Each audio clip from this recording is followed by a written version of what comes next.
نستعين والصلاة والسلام على أشرف الأنبياء والمرسلين حبيب قلوبنا وطبيب نفوسنا رحمة للعالمين أبي القاسم محمد اللهم صل على محمد والصلاة والسلام على أهل بيته الطيبين الطاهرين المعصومين المظلومين ولعنة الله على أعدائهم أجمعين اللهم كن لوليك الحجة ابن الحسن صلواتك عليه وعلى آبائه في هذه الساعة وفي كل ساعة وليا وحافظا وقائدا وناصرا ودليلا وعينا حتى تسكنه أرضك طوعا وتمتعه فيها طويلا برحمتك يا أرحم الراحمين اللهم صل على محمد.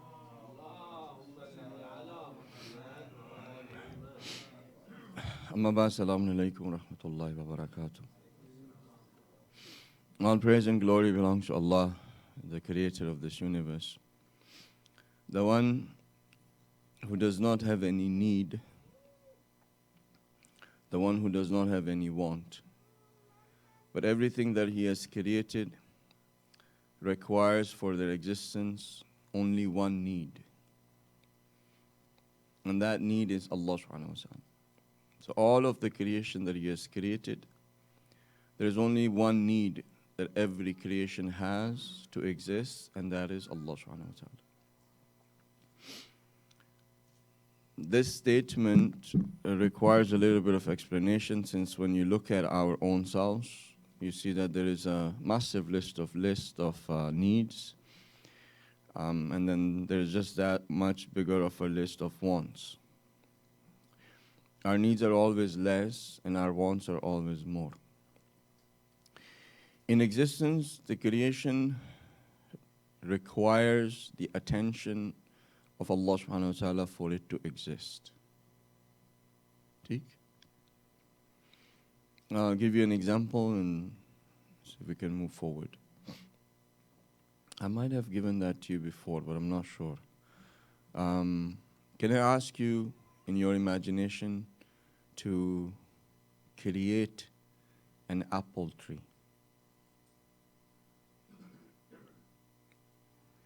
Is it there? I'm not a mind reader, but majority of you have the apples colored red. Anybody who had a yellow apple? If you can read it aloud, salawat.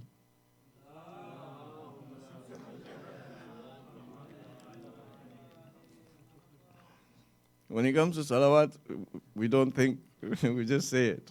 Alhamdulillah, that's a blessing.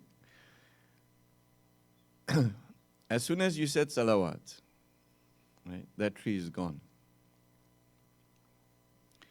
As long as your focus was on that creation of yours in the imagination, the tree existed. As soon as I distracted you by saying that how many people had the color yellow, but most of you had red, and I'm not a mind reader. As soon as I said that, I distracted you, and your attention towards that tree went away. And I'm sure when you were saying salawat, it disappeared. So when you look at this particular way, the reason why we exist and the whole universe exists is because Allah subhanahu wa ta'ala's attention is towards us.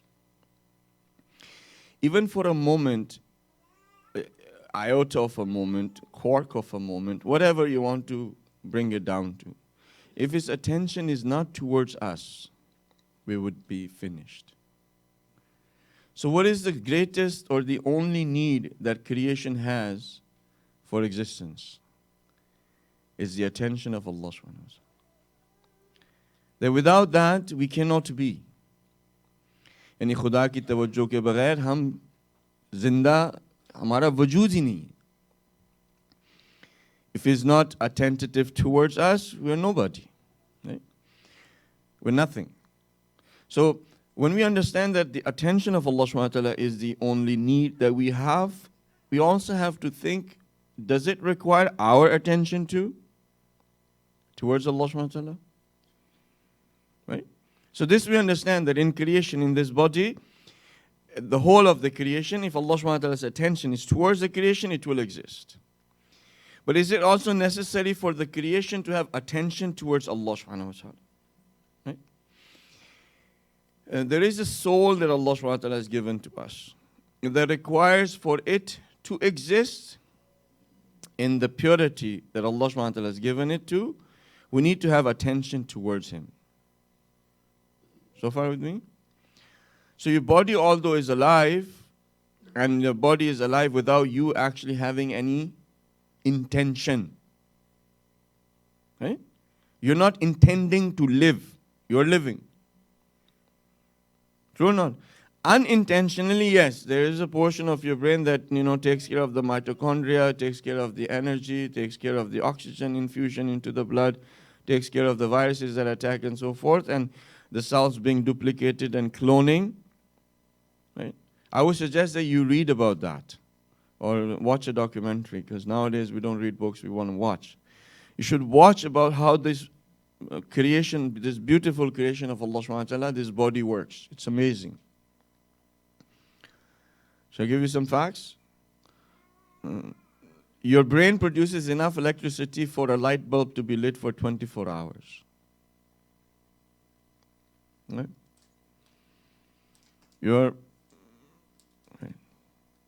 There are over 700 trillion computations that your brain does in 1 second.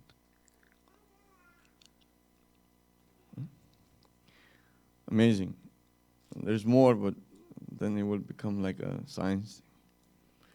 Like they did actually produce the amount of brain activity that the brain does in 1 second by the best computers out there. And they got it done in 2 hours. And they were very happy that we managed to get 700 trillions worth of computation in 2 hours. They were very happy. And brain does it in 1 second. And your regular PC or Mac, they would require 24 hours to do 700 trillion computation that the brain does in 1 second. In your body, just one more. In your body, the only cells that do not duplicate are the same original cells by the time you were born is your retina. The rest of your cells, you get a new body every a few years. It's brand new. Your retina cells are the only cells that do not duplicate, do not make photocopies, do not get finished. They don't die. And if I was to tell you how much it requires for your eyes to see, that we take it for granted.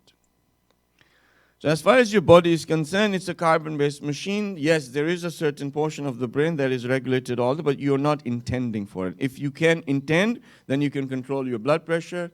You can control how much mitochondria is going to give the energy. You can control your hypothalamus, where you can regulate your... I'm not a doctor, by the way. I'm just a few words in here and there. You can regulate your temperature. Right? So this particular part of us, that is this carbon-based machine, for existence, yes, but for the soul, you have to intend for it to live. If you get distracted from it, it dies. And death is of many different kinds. The Prophet has said that a person will die 3 types of deaths. I just want you to remember where I started. I want you to bring you back, where there is a necessity that we feel that we need to be attentive towards Allah subhanahu wa ta'ala for us to exist. How attentive you are towards food and other things that make you survive, 10 times, 100 times, 1,000,000 times more, we need that to be attentive towards Allah. The Prophet said the person dies 3 types of death. One death is of the body is separating from the soul. Right? When the soul separates from the body, an interesting fact again, that it takes 36 hours for your last cell or neuron to fire. Your last organ to die is your ear sight. 24 hours. And your sensations in your body remains. Your brain is still, the cells are still, they're not dead. It takes 36 hours for the last cell to die. The amazing part about this fact is that it has been told to us that when you're doing ghusl to an individual, make sure that you are very careful. That's amazing. You need to be very careful. Why a person will say is dead. No, but the sensory perception of the cells that are individual units are still alive. And they say that, when you take the body towards the grave, make sure that you stop 3 times. It also says that the person who's dead, they can hear you. Because the last organ to die is your ear, is your hearing. The oculus, the bone that actually makes us hear, is no bigger than a nail. It takes the sounds from the outside, vibrates on the same frequency, gives that frequency inside. There are small hair that start vibrating with that frequency, and then your brain produces or understands sound. It's amazing. We heard this particular tradition 1400 years ago. And today, with the development or the science and so forth, we can understand the Prophet, what he was saying at that time. And why we do our last rites this way. And once I think the world understands, they will start doing the last rites of that person that way. They will not burn the bodies or when they put mummify the body. Imagine how much pain that individual is going through. Every sensation just multiplied. Your blood being drained and all of that acid and everything else, the chemicals that they use for embalming, they come inside. Imagine a person put into the oven that is, melts the whole thing into like an ash. Imagine what that person is going through, because the hearing is still there, the sensation is still there, and the brain cells are not dead yet. The last one would finish in 36 hours. And we deny the blessing of the Holy Prophet and Imam, who told us all of these things for the betterment of us.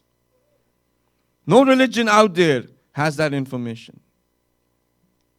It's amazing. We take it for granted. The Prophet said, dies 3. One is the body disconnection from the soul. The second is what I wanted you to know. Once the soul is disconnected with the remembrance of Allah subhanahu wa ta'ala, it's dead. Now what you have is zombies. You live in a world of zombies. And sometimes the ones who work, they can understand that really clearly. In the morning commute, the people who take the train, everybody's making the small steps going forward, exactly like zombies. They're half awake. They've got things in their ear. They don't know what they're saying. They go and sit down in the same place. They sit down every day. They talk to nobody. They just go through their emotions, and then again, little steps, they go to your work. I've experienced that. I don't know if you guys, I don't know. You're living in a graveyard of souls in complete, utter darkness. And the ones of you and I, if our souls are connected to the remembrance of Allah subhanahu wa ta'ala, we are that light by which we walk among dead people. Among the darkness we walk. As it is also the meaning given by a lot of the different verses of the Quran. So that particular soul dies if you don't have the remembrance of Allah subhanahu wa ta'ala. For that soul to exist, it requires the attention towards the Creator. This relationship that we're supposed to have with Allah subhanahu wa ta'ala is purely based on need. We haven't come up to that point yet. We say, okay, I want to go to heaven or avoid hell, therefore I will read namaz, therefore I will recite, for example, Dua Kumel, or therefore I will do Hajj, or therefore I will fast. We want that spiritual currency, sawab, spiritual currency. We want loads and loads of that. What we forget is that particular worship that you and I have to perform is required for our existence. If I do not pray namaz, my soul will die. If I do not fast, my soul will die. In order for my soul to exist, I need to pray to Allah subhanahu wa ta'ala. It is my necessity. Or else, the one thing that actually makes me who I am dies. Right? So this connection with Allah subhanahu wa ta'ala is based on need. And Allah subhanahu wa ta'ala does not need anything from us. Right? I think I might have said that to you. I'll say it to you again. Because of the person that we are celebrating is known as a person who beautifies the beauty of the worshippers. Imam Zainul Abidin alayhi salatu wasalam. Allahumma salli ala Muhammad. That if there is, let's say, 100 million worshippers, they are beautiful. But as soon as Imam enters into that company of worshippers, their beauty becomes more. That if he's among the worshippers, it accentuates their beauty. Right? If Imam Sajjad was to be every human being, from the very beginning till the last human being, okay, and they were Zainul Abidin, and they were to worship Allah subhanahu wa ta'ala that way that he did, not an iota worth of increase in his greatness would go up. The greatness of Allah subhanahu wa ta'ala, if all of the human beings were to become like Imam Sajjad alayhi salam and worship him, because he doesn't need anything. He does not require anything. He does not require our worship. No difference will be made in the greatness of Allah subhanahu wa ta'ala. No difference.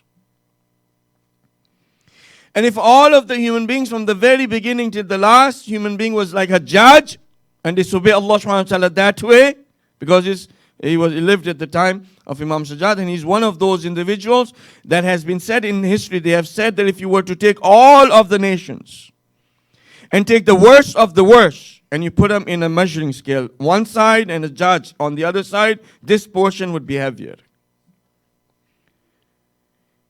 That kind of an oppressor Imam Sajjad lived with, who killed the Shias in thousands. If everybody was to disobey Allah subhanahu wa ta'ala in that regard, none of the greatness of Allah subhanahu wa ta'ala will come down. The one thing that you and I need to understand, if we worship Allah subhanahu wa ta'ala, it is based on need, and we are not doing any favor to anybody or anyone, especially Allah subhanahu wa ta'ala.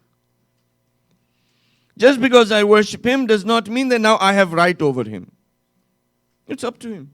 He wants to accept, he wants to accept. He doesn't want to accept, it's up to him. But for me as an individual to exist, I need to be connected to Allah subhanahu wa ta'ala. It's a requirement. So Imam Sajjad alayhi is one of those beings that taught us how to have a relationship with Allah subhanahu wa ta'ala. That information is necessary, that it should come from the prophets or the representatives of the prophets. If it does not come, then everybody is going to do their own thing. And we have, since the 1930s, there are 11 new religions that have become really, really popular. 11. And those are the ones that I saw that became really, really popular. One of them happens to be Buddhism. And you know which religion is becoming the fastest growing religion? I can show you the article as well. The fastest growing religion in the world right now is atheism.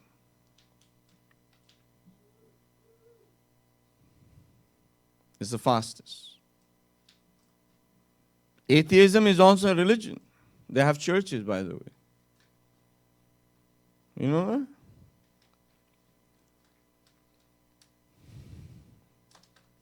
It's their belief that there is no God. Belief. Do they have a proof that there is no God? No. Is that their faith? It is their faith. Do they live their life on some rules? They do. Do they defend their faith when they come across a person of belief that God exists? They do. But if it's not your faith, if it's not your belief, why defend it? Just let it go.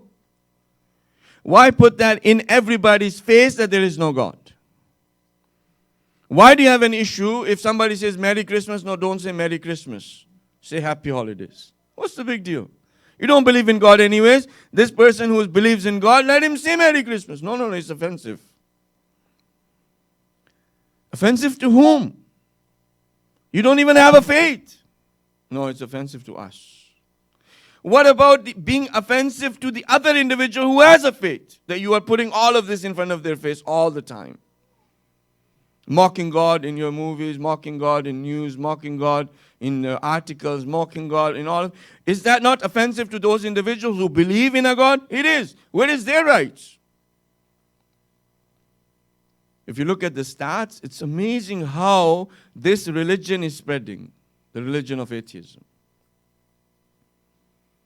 35% of the millennium, the ones that are not the baby boomers, 35% of them do not believe in a God or a religion. In America. If I was to give you the stats, in Finland, 0%, not even a single person believes that this creation was created by God. 0%.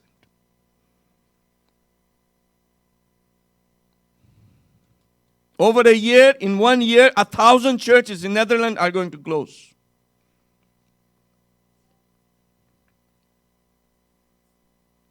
They're saying there's no God. And it's spreading.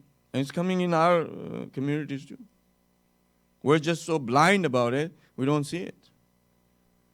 One is an atheist that comes out and says that there is no God. The other atheist is who says it in his heart. And there are many of those in our communities. They just haven't gotten out of the closet yet. But once the opportunity is there, you'll see people coming out and saying there is no God.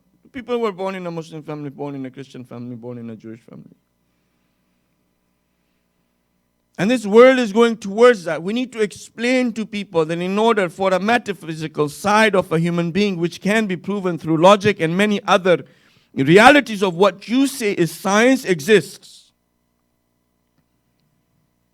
When you can come up to the conclusion of parallel universes and you can go into quantum physics and you can do the theoretical physics to that point where you can come up that you can bend space and time, you have a hard time believing that a human soul exists that surpasses the 3 dimensions.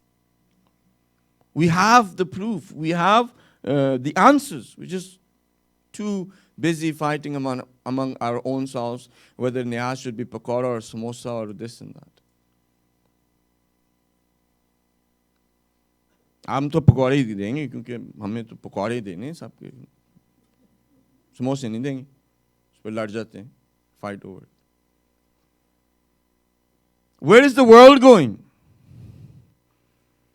How atheism is spreading. How the roots of a belief in God are being severed.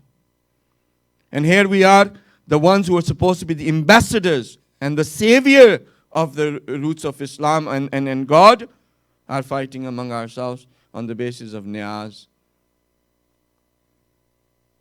हम to go देंगे या यहाँ पे खिलाएंगे इस पे लड़ पड़ते. Are we going to give niyaz to go, or are we going to feed people in the Hussein?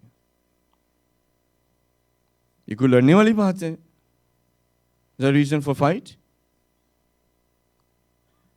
Somebody says, I'm going to do matam with 2 hands. The other says, I'm going to do it with 1 hand. The other says, I'm going to do it in circle. We start fighting. Okay, you go this way, I'm going to go this way. Is that how our understanding of brotherhood and unity and the principles of Islam and our duties is? And people make fun of us. And therefore, when they see that and our youth see that and other people see us that way, they say, if these guys had really something of a truth, they won't be this way. So really what they believe is probably not right. It's just probably made up. And where humanity does not understand that for humanity to be human, exist, the need for God will remain. A philosopher said, if there is no God, then everything is allowed. And that's what you see out there. Everything is allowed. God conscience is something that prevents a human being to commit those atrocities of thoughts that come into the minds of everyone. The psychopathic thoughts or the thoughts to like hurt other individual or to just go in extreme on fear, loathing desires, they come into the minds of everybody. It's a reflex. It happens. Science says the reason why it is there. Right? Have you ever had that feeling, I want to really hurt this guy? माया में कहते थे मैं तुझे मार मार के उड़ा दूंगी. ऐसे उड़ा के कहाँ ले चले जाएंगे हम? Our mothers used to say directly translated, I'm going to hit you so hard, you're going to fly. So, all of these things that are there, we have the information from the Prophet, from the prophets, from Imam, that we require this information to give to humanity so they can build that connection, and let's not have graveyards and darkness among us. And that light is one of that light is Imam Sajjad alayhi salatu wasalam. Salawat pare Muhammad.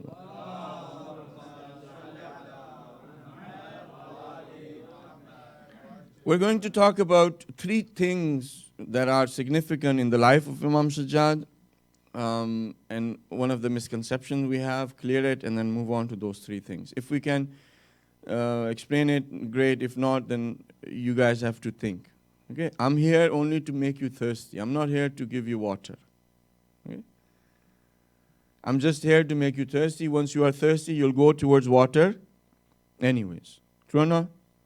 When you are thirsty, you go towards water. You don't say, no, you know what, I'm thirsty, but I don't want to drink. No. If you have the thirst for knowledge, you will receive it. You will go after it. You will find it. I'm just here to make you thirsty. Okay? So the first thing that Imam Sajjad, one of the misconceptions is that because we have that image of Imam Sajjad ﷺ in chains and in the image of Karbala, it seems as if Imam Sajjad ﷺ did not do anything in his life. As if he was sick the whole life. He was not sick his whole life. He was ill at the time.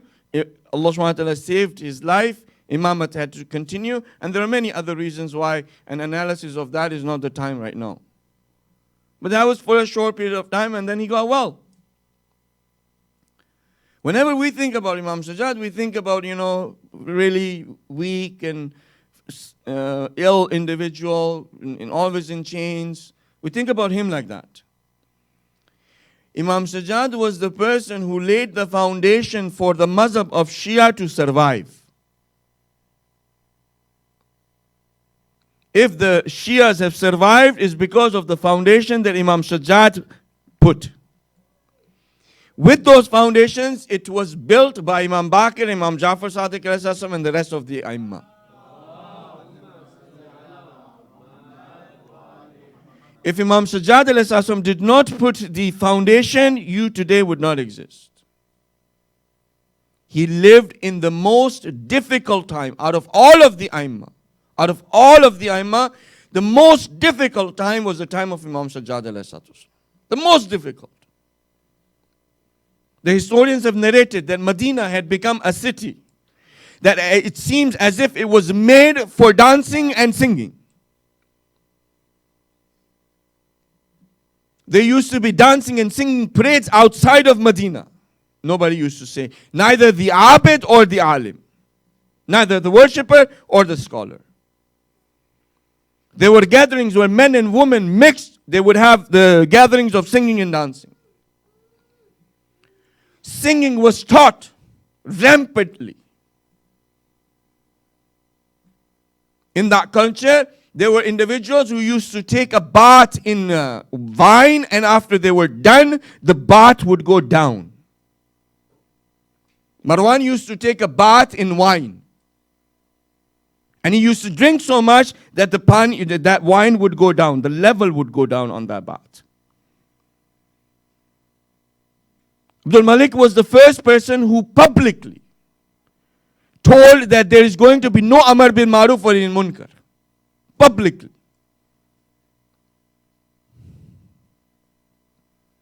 Hajjaj was there. The atrocities he was committing to the Shias. Imam Sajjad he did not have the mimbar. He did not have the Jummah prayers. He did not have any of the facilities to save the message of Karbala. What did he do? He would talk to 2 individuals, 3 individuals. One of the things you might not know, on his on his ring, it was written that Al-Izzatu Lillah, that all honor belongs to Allah subhanahu wa ta'ala. Then he said he made another ring that says Shaqiyatu Qatlul Hussein. The individual who martyred Imam Hussein is the worst of the kind. He had that naqsh on his ring, written. So whenever somebody would see, they would be reminded. Because at that time, the martyrdom of Imam Hussein and his family and the imprisonment of the ladies of light was justified by Jabr. By saying that this was the will of God. The will of God was that Imam Hussein was to be martyred that way, and the will of God was that Yazid was to do it. They even wrote a book in recent times where it justifies the killing of Imam Hussein. Imam Sajjad used to say that it's very, very difficult for us because those individuals who came to kill my father and my uncle and my family, they were doing it to seek nearness to Allah subhanahu wa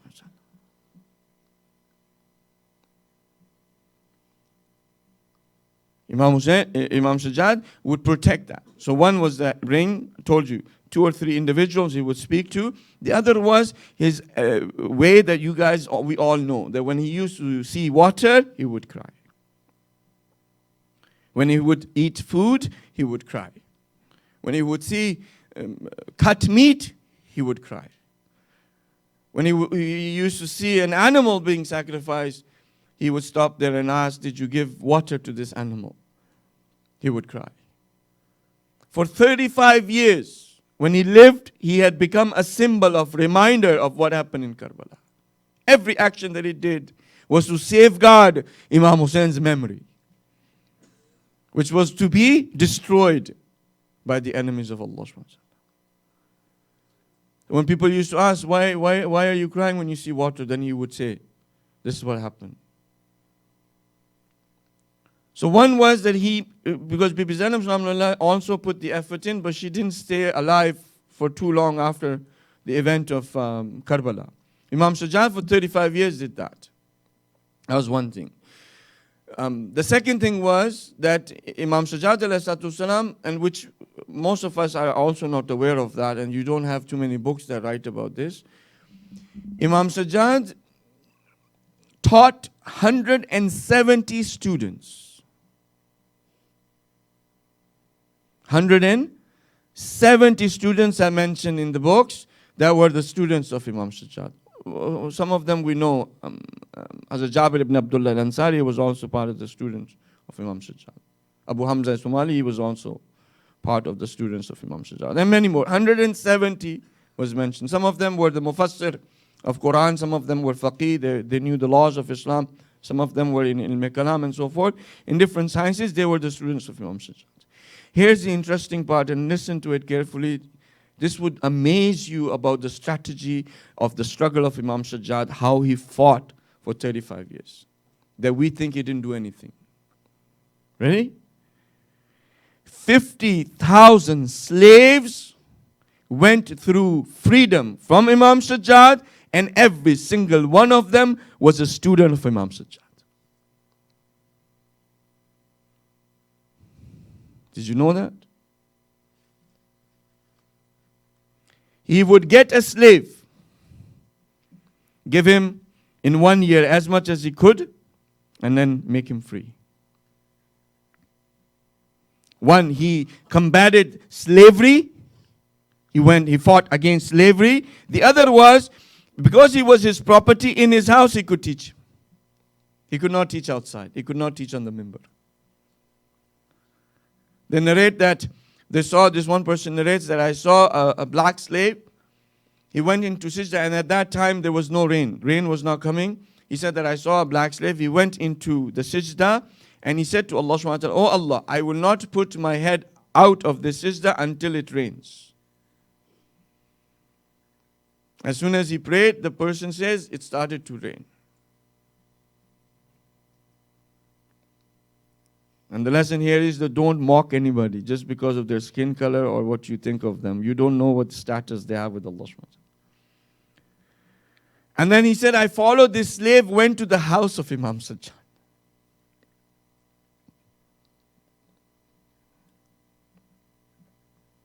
50,000 slaves that were taught by Imam Sajjad and freed. That spread, went out and told people about his teachings. There was a slave of Imam Sajjad. Imam called him once, he didn't reply. He called him twice, he didn't reply. Called him 3 times, he didn't reply.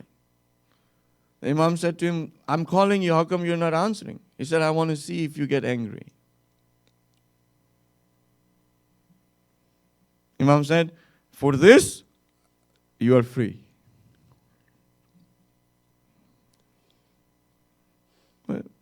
There, at that time, to have a slave, it was a hefty amount of money that people used to pay. They needed to buy their freedom. Imam said, because of that you want to see me angry, you want to test me, or you are thinking that I am that place where I will not get angry, and you think that I cannot be angry at you as a slave of mine. Even as a slave, Imam said, I'm not going to get angry with you. What he used to do is, all of his slaves, he used to write down their mistakes. No, this person came late, he did not listen, he did this. He would write down all the mistakes that the slaves would do. When my Ramadan would come on Eid the day, he would say to all of his slaves, these are all of your mistakes. With one voice, say to Allah subhanahu wa ta'ala, oh Allah, Imam Sajjad is forgiving our mistakes. Because of that, forgive his mistakes.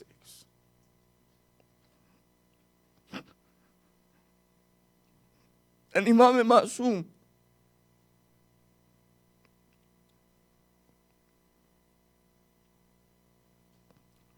he would write down their mistakes. He would not say to them that you made this mistake, that mistake. He would wait 1 year. On Eid the day, he would say to Allah subhanahu wa ta'ala, oh Allah, I forgive their mistakes, you forgive mine. And he would ask the slaves to say it with one voice.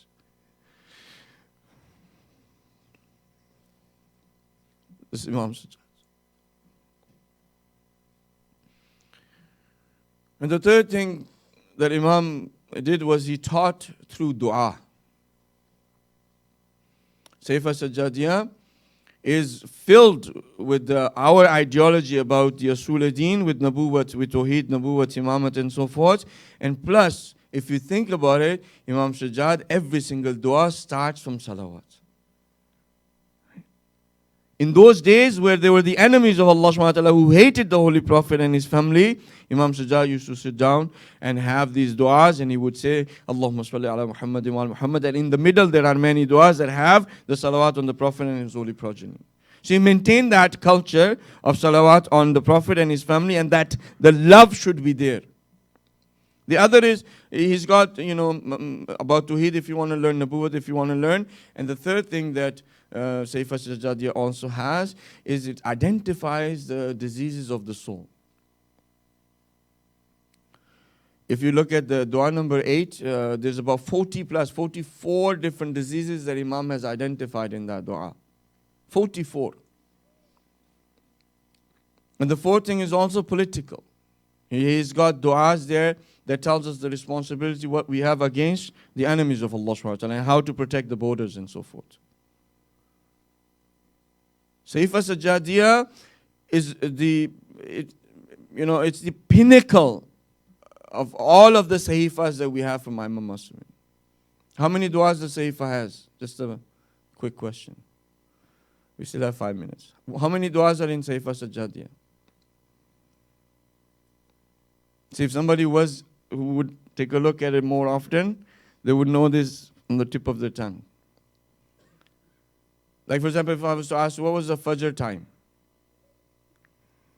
Okay? So, if you were in touch with, looking at the clock, waking up and so forth, and Awwal Waqt, you would know, right?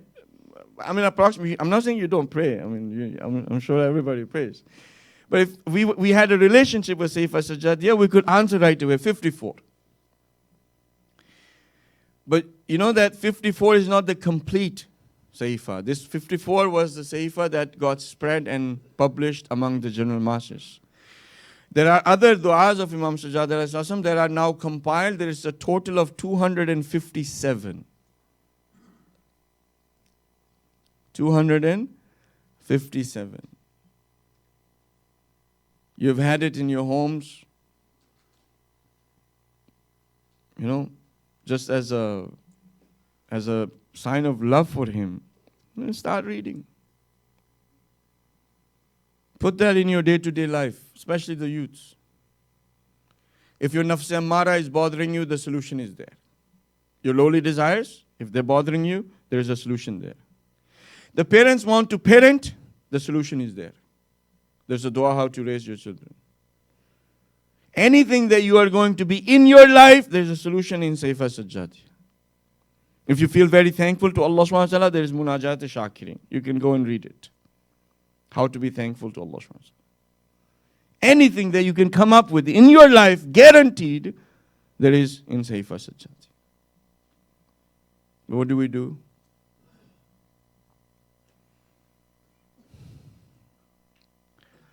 So my brothers and sisters, if we want to have connection with Allah subhanahu wa ta'ala, we need to have it. It's not something of a want or it's okay if we have it or not. We need to have it to survive. And the way to have relationship with Allah subhanahu wa ta'ala is taught to us by the prophets and their representatives. We need to follow that on the dot. Do not go astray by this Sufi mentality or this fake arifs who come into the communities or they spread their message from on the internet and YouTube who want to get you, somewhere performing Circus Olay.